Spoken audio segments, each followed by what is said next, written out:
Voilà, de retour, 670-9078, poste 230 ou encore virage à telmac.tv ou via notre Facebook. C'est les façons de nous rejoindre afin de nous poser vos questions. Messieurs, on a quand même pas mal de questions. Mathieu, beaucoup de questions Facebook. On va les passer. Oui. On va les passer, mais on ne sera jamais capable de tous les passer, OK. mais ça, on est en train de remédier à ça. Sylvain Laflamme, qui nous avait d'ailleurs écrit une question le 14 mars concernant la Renault Twizy. Il n'y a rien de changement là-dessus. Question rapide sur les micros VUS, Kona ou Kick. Merci. Question simple. Messieurs, votre choix? Bien, moi, je m'en vais vers le Kona. Le Kick, c'est une petite voiture, le fun, mais au niveau je dirais du Québec, là, si on réussit à avoir le Kona à traction intégrale, puis on est capable de s'acheter ça, le 2 litres de base, il est moderne, il est le fun, un petit peu plus gros, un petit peu plus de tenue de route, un petit peu plus d'insonorisation. Alors moi, j'y vais vers le Kona si vous avez besoin plus de traction intégrale. Si vous cherchez juste une traction, il faut aller essayer quand même le Kick. Le Kick, moi, je l'ai roulé, le Kick, ça roule très bien, mais le Kona est encore de qualité supérieure au niveau isolation, fabrication, etc. Alors, le Kona. Kick offre quand même une expérience un peu plus jeune, je vous dirais. Mais effectivement, je vais suivre la famille là-dessus. Ouais. Je vais aussi avec le Kona, uniquement pour le côté intégral. Mais puis, le choix, traction intégrale, deux choix de moteur, les équipements. Ils ont fait vraiment un travail. Puis un style qui se démarque, tout comme le Kick, le style se démarque. Mais moi, le Kick, je pense qu'il est dans une catégorie plus de modèles d'entrée de gamme encore. Ça, tandis que le Kona, il ne faut pas oublier que vous allez mettre un peu d'équipement, vous allez voir que le prix monte très rapidement. Là. Si vous allez chercher le 1.6, vous allez voir que le prix monte rapidement. Parce que le Kick, à l'été, moi, je l'ai roulé cet été, là, je te dis qu'il ne fallait pas qu'il fasse trop chaud dehors parce que le climatiseur ne fournissait pas. Puis, alors, ça va être l'équivalent l'hiver aussi parce que ça n'a pas d'isolation. J'aime le style du Kick. J'aime ce qu'ils ont fait à l'intérieur. La position de conduite, j'étais bien là-dedans. Puis tu peux brasser ça un peu, c'est le fun, c'est économique. Alors, c'est peut-être pas des véhicules qui se comparent tant que ça. Kona avec la boîte de vitesse, c'est supérieur que... Kona HRV, allez voir ça, vous allez voir. Oui, mais il faut rester vigilant. Ces doubles embrayages-là, des fois... Ça fait longtemps que Volkswagen là, puis... Oui, c'est développé avec les Allemands. Tu ne sors pas de la route, tu ne vas pas tracter avec ça, c'est ça que je veux dire. Bon. OK, prochaine question. Carmine et Jacques Charette, bonjour. Un de mes oncles, une Malibu 2 LT 2013 à vendre, 59 000 km. Il a conduit en Floride tous les automnes, revient au printemps. Il en demande 14 000 bon prix, problème avec ce véhicule. C'est une 2 LT 2013. 2013, oui. C'est beaucoup trop cher. Bien, en tout cas, moi, je trouve pas qu'il fait de cadeau, mon oncle, présentement. Non, ça, c'est... achetez pas de mon oncle, là, vous allez avoir des chicanes de famille. Là. Pour l'instant, je trouve que c'est beaucoup trop cher. Je peux aller voir sur les sites, mais pour une 2013, ça me semble très élevé pour une Malibu. 2 LT, le kilométrage est bon, l'équipement, c'est bien, mais le prix semble beaucoup trop élevé. Parfait. Donc, on a une question de René, savoir un petit peu plus d'esthétique, mais c'est pas grave, je compte quand même sur vous, messieurs. Comment nettoyer le tissu noir dans les portières Honda HRV et faire partir la cire qui a blanchi les caoutchoucs de porte? Hein? C'est une bonne colle. Richard n'est pas là, on est mal pris. Oui, M. Pelchat de Silverwax répondrait mieux que nous à cette question-là. Encore là, il y a un produit de Silverwax. Exactement. Je peux y aller avec ça. Nettoyeur d'intérieur fait quand même une bonne job au niveau des plastiques, au niveau des tissus. Pour la cire, c'est toujours important de faire attention quand on arrive justement sur des surfaces soit en plastique ou soit caoutchouc, parce que les caoutchoucs vont absorber justement le produit. On peut toujours essayer le petit truc de l'efface qui reste quand même un classique. Sinon, aller poser vraiment la question au comptoir chez Silverwax. Les gens vont être bons pour boire. On rentre dans la chimie, il faut faire attention, pas essayer n'importe quoi. Ça, c'est bien important. Exactement. Quand on va voir comment c'est qu'ils font pour préparer les voitures, etc., par exemple, pour cirer, etc., on a juste à aller chez notre ami Pat Bisson. On voit qu'ils vont tout masquer la voiture comme si c'était pour peinturer avant de commencer à travailler, pour être certain qu'on ne met rien sur les moulures. Tu sais, on n'est plus sûr des matériaux aujourd'hui utilisés. Autant à l'intérieur qu'à l'extérieur, il y a du synthétique, il y a toutes sortes d'affaires qui sont différentes où il faut faire attention. Il y a du plastique, il y a du bois. Le bon produit approprié pour une voiture, on ne prend pas n'importe quoi et on pose des questions avant de prendre n'importe quel produit, jamais on n'est pas sûr. Très bonne question de M. Claude Gilles, F-150 2018 ou Silverado 2018? C'est tout, on n'a pas plus de détails. Silverado 2019, là, on se séparait, mais il faut absolument mettre le RAM 2018 aussi dans l'équation parce que peu importe la religion que vous êtes de religion Ford, de GM ou n'importe quoi, vous allez avoir des véhicules à peu près équivalents qui vont faire à peu près le même nombre de kilométrages, qui vont avoir à peu près la même capacité de remorquage. Ils sont nés à nez, ces véhicules-là. Là où il faut faire une différence, c'est le 3.5 EcoBoost du côté de chez Ford, que moi, si vous pouvez opter pour le 5 litres, là, je suis bien content avec ça. Oui, mais il y en a qui sont réticents à cause du prix, des fausses immatriculations, et ainsi de suite. Un Silverado 5300, ça fait un superbe de travail. Si vous voulez de l'économie, un RAM avec le 3.6, ça fait un superbe de travail. Mais dans l'ensemble, trouvez-moi quelqu'un qui va vraiment me sortir du lot le véhicule qui est le meilleur. À long terme, le F-150 est en aluminium. Mais vas-y, Dan, choisis, là. Chacun, là, choisissons notre préféré. Personnellement, Silverado. Personnellement, je pense que l'économie est là au niveau du véhicule. Le rendement, ça ressemble à tous les autres. Mais moi, demain matin, j'ai besoin de m'acheter un véhicule. Oui, je vais même pas...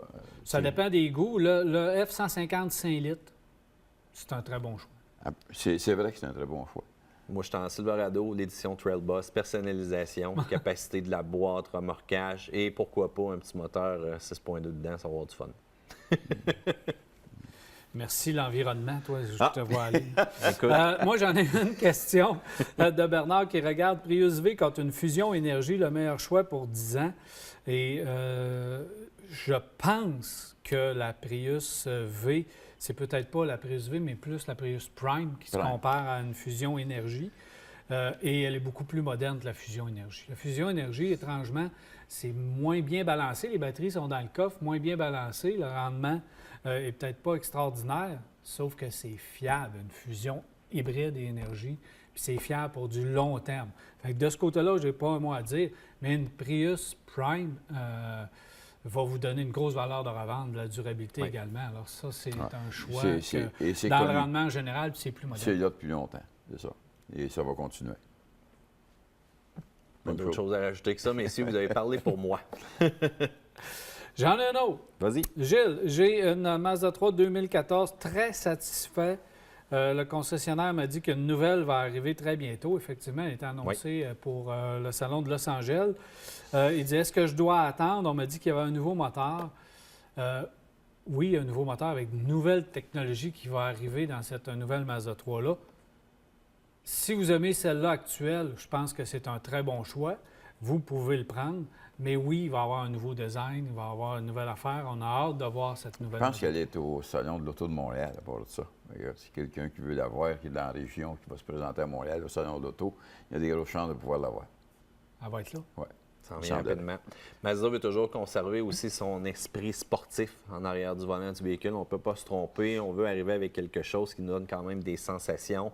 Le combiné moteur, châssis, redescend qu'on va faire va être un travail dans cette direction-là. Le fameux Jim Bite High, là, pardonnez-moi mon accent, là, mais on veut toujours conserver ces philosophies-là. Donc, le nouveau redesign va amener encore les gens à se sentir intéressé derrière le volant à la conduite, à ce qui se passe en avant d'eux. Ce que j'ai vu d'esquisse, les premiers dessins de la voiture, de la nouvelle génération, on va reconnaître la Mazda actuelle, la Mazda 3, donc il n'y aura pas ça. La nouvelle technologie, pour vous donner une idée, c'est l'allumage sans bougie. Donc l'allumage par compression. Oui. On va avoir aussi l'allumage avec bougie, donc dans certaines conditions, j'imagine à froid, quand le moteur va avoir pris sa température, là maintenant on va éliminer et on va faire l'allumage par compression. Ça, c'est très osé comme nouvelle technologie, mais n'ayez pas peur parce que on apprend, puis là on va l'apprendre dans les prochaines semaines, qu'on va aussi garder les moteurs actuels dans le véhicule. Donc, si vous ne voulez pas oser avec la nouvelle technologie, vous allez pouvoir, et probablement que ça va être le haut de gamme, là, c'est ça qu'ils font tout le temps. Tout le temps. Ils débutent avec ça. Fait que dans le haut de gamme, il va y avoir le nouveau moteur, une nouvelle technologie, mais les moteurs actuels sont très efficaces, sont économiques, performants, fiables, donc ils vont pouvoir continuer dans la nouvelle génération. Et c'est une voiture extrêmement importante pour Mazda. On est fébrile avec l'arrivée de cette nouvelle Mazda 3. J'ai vraiment hâte de voir. On a beaucoup d'attentes. Bien, Mazda, il y a aussi le CX-5 qui va être aussi présenté à Montréal, au Salon de l'Auto. Qu'est-ce qu'il y aura de changement? Tout le monde pense que c'est le diesel, mais ça fait tellement d'années qu'on entend parler que... On n'avait pas pris des paris là-dessus, je pense. Oui. Oui, hein? Faudrait regarder ce qu'on avait marqué. Tellement longtemps qu'on a oublié Paris. Justement. Parce que les diesels sont tout homologués, tout est approuvé chez Mazda. Maintenant, quand est-ce qu'on le met en marché? Et on voit le prix de l'essence actuellement, mais ça on sait que ça ne dure pas, le prix de l'essence. T'en as-tu une autre, quand même? Ah oui, j'en ai une dernière. J'hésite entre une Golf Sportwagon 2019 avec un moteur 1.4 et la Niro hybride de Kia 2019. C'est Paul-André Boucher. Il dit « J'ai peur de la sous-motorisation ». Vos commentaires, s'il vous plaît. Bien, la Niro, c'est pas excitant là, comme motorisation. C'est de l'économie. Vous prenez la Niro, c'est de l'économie. La Golf, vous avez plus d'espace. Vous avez quand même de l'économie. Hein? Oui. C'est quand même de l'économie. Et un véhicule qui est un peu plus agréable à conduire, c'est pas un choix évident. Bien, moi j'irais vers la Golf dans ce cas-ci, parce qu'il existe en 4 roues motrices sans être obligé d'acheter la All-Track qui est totalement tout équipé. Puis ça donne un superbe de rendement.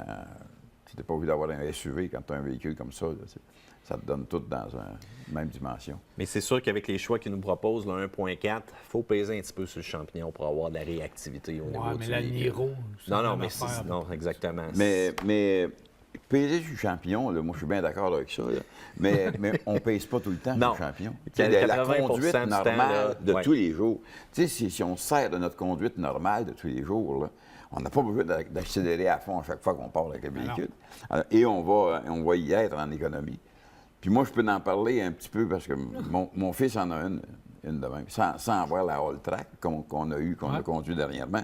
Il adore son véhicule. Au niveau économie, c'est là.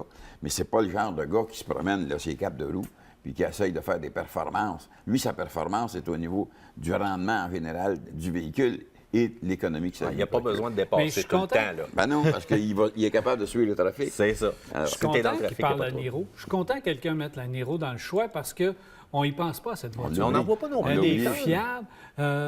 C'est quand même un beau modèle. C'est logeable. C'est économique à pu finir. Alors, c'est un bon système parce que le système hybride chez Hyundai, on le sait maintenant que c'est durable parce que c'est repris de la Sonata et des autres. Alors, il n'y a aucun problème avec cette voiture-là. Puis c'est économique. Et on n'en voit pas. Personne ne pense à aller magasiner cette voiture-là alors que c'est un excellent choix. Alors, allez l'essayer. Celle que vous aimez dans les deux, ce qu'on est en train de vous dire depuis tantôt, c'est que vous ne vous tromperez pas. Autre véhicule, on reste chez Volkswagen. Vas-y. La e-Golf, on en pense quoi? Les batteries, est-ce que les batteries vont durer dans le long terme? Ça, c'est la question. Moi, je pense que oui. Ben oui. Actuellement, ça dure. C'est que ce soit qu'on a vu sur Tesla ou etc., il y en a qui ont du kilométrage de fait. Et ça fonctionne. Bien, il y a la Leaf qui a eu un petit peu de dégradation de performance dans les premières générations, mais encore là, c'est minime. Mais ce qui va arriver, c'est que dans le futur, c'est que ça va paraître plus. Quand tu as une 10 de dégradation de performance sur une autonomie de 100 km, 130 km, tu le sens quasiment pas. Plus tard dans le futur, quand on va avoir des véhicules à 600 km d'autonomie, si on a une dégradation de 10 on va commencer à s'en rendre compte beaucoup plus.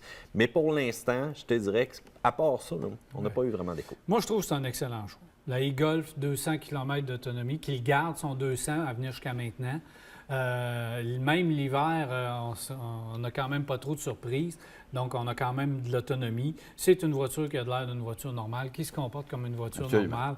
Alors, les gens qui en ont l'adorent. S'il est capable d'en avoir une, go. La rumeur veut qu'on arrive. C'est ça. La rumeur veut qu'on annonce justement une e-Golf plus performante avec plus d'autonomie au cours des prochains mois. Alors ça va être encore très bien du côté de chez Volkswagen parce qu'on a annoncé l'hybridation ou les voitures électriques chez Volkswagen à grande échelle. J'ai hâte de voir avec le véhicule d'occasion, tu sais, les véhicules qui vont avoir moins d'autonomie, qu'est-ce qui va arriver? Les gens vont-tu vraiment trouver un intérêt dans un véhicule usagé, un Kia Soul ou encore une Leaf qui va avoir, mettons, un 130 kg, 140 kg d'autonomie? Le programme du gouvernement, du 4 000 des véhicules d'occasion qu'on donnait un 4 000 additionnel pour les véhicules qui n'avaient pas été vendus au Québec, qui n'avaient pas bénéficié du 8 000. Puis tu regardes le programme du gouvernement, on ne s'est pas garoché sur le programme. Non. Fait que je sais assez tranquille. J'ai hâte de voir si ça va devenir des voitures jetables, comme des cellulaires. Toi, ton cellulaire, quand il tient un peu à batterie, tu l'aimes plus. Hein? J'ai hâte de voir ta voiture. Merci, messieurs. Plaisir. Alors voilà, c'est déjà tout pour Virage. J'espère que vous avez apprécié. On se revoit mardi soir prochain, 21h30. Cette émission vous a été présentée par Saint-Raymond, la ville de l'automobile. 4 concessions à votre service, même le samedi.